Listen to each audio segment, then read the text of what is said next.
अस्सलाम वालेकुम जी, वेलकम हो गया सब फैमिली मैंबर ਦਾ ਅਨਦਰ ਵਲੌਗ ਦੇ ਵਿੱਚ। ਡੇਰੇ ਤੇ ਜਾ ਰਹੇ ਹਾਂ। ਡੇਰੇ ਤੇ ਜਾ ਕੇ ਤੇ ਤੁਹਾਨੂੰ ਉਹਨਾਂ ਨੇ ਰੱਖੇ ਹੋਏ ਡੇਰੇ ਵਾਲਿਆਂ ਨੇ ਨਿਆਬ ਮੁਰਗੇ ਅਸੀਲ। ਉਸਤਾਦ ਮੇਰਾ ਵੀ ਨਾਲ ਜਾ ਰਿਹਾ ਤੇ ਉਸਤਾਦ ਮੇਰਾ ਗਾਈਡ ਕਰੂਗਾ ਤੁਹਾਨੂੰ ਉੱਥੇ ਜਾ ਕੇ ਵੀ ਕਿਹੜੀ ਨਸਲ ਦਾ ਮੁਰਗਾ ਜਾਂ ਕੀ ਨਸਲ ਦਾ ਤੇ ਕੀ ਉਹਦਾ ਨਾਮ ਹੈ ਮੁਰਗੇ ਦਾ। ਵੀਡੀਓ ਸ਼ੁਰੂ ਕਰਨ ਤੋਂ ਪਹਿਲਾਂ ਵੀਡੀਓ ਨੂੰ ਲਾਈਕ ਕਰੋ, चैनल सब्सक्राइब मारो। तो चलो चलिए आज दी वीडियो कर। भाईजान परिंदा चेक करें, शौक करें, आप चेक करें किस तरह की क्वालिटी है। ये मोढ़े चेक करें आप गौर से। दूसरा मोढ़ा भी दिखाएंगे आपको, दूसरा मोढ़ा चेक करें। आप पंजों का शौक करें। पूरे 1 साल का मुर्गा है, ये अभी पट्ठा है।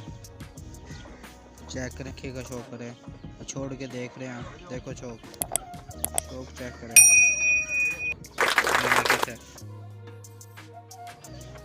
और ये मेहंदी सावत चेक करें, रेजा मोढ़े चेक करें, परों का शौक देखें, आँखें चेक करें आप, दोनों मोढ़ों का शौक करें। आप पैरों के पैर चेक करें, वाइट पैर है। ये 9 माह का पट्ठा है और छोड़ के दिखाएंगे आपको। शौक को चेक करें।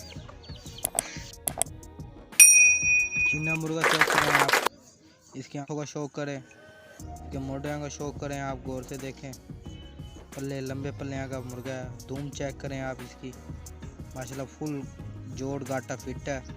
दूसरा पल्ला देखें आप, और इसके पंजों का शौक करें। बिल्कुल साल का परिंदा हो चुका है। गौर से चेक करें, छोड़ के आप इसको शौक दिखा रहे हैं। शौक चेक करें आप इस परिंदे का। अच्छा तो कमेंट करना आपने। भाईजान सावा चेक करें, पिमोद सावा है। इसके मोढ़े का शौक करें। दोनों पल्ले देखें आप, लंबे पल्ले का है माशाल्लाह। इसका चेहरा चेक करें, आँखें चेक करें। उसके पंजे दिखाएंगे, पिमोद पंजे हैं। सफ़ेद नली है, सफ़ेद नोक है इसकी। शौक आप चेक करें, छोड़ के दिखा रहे हैं आपको।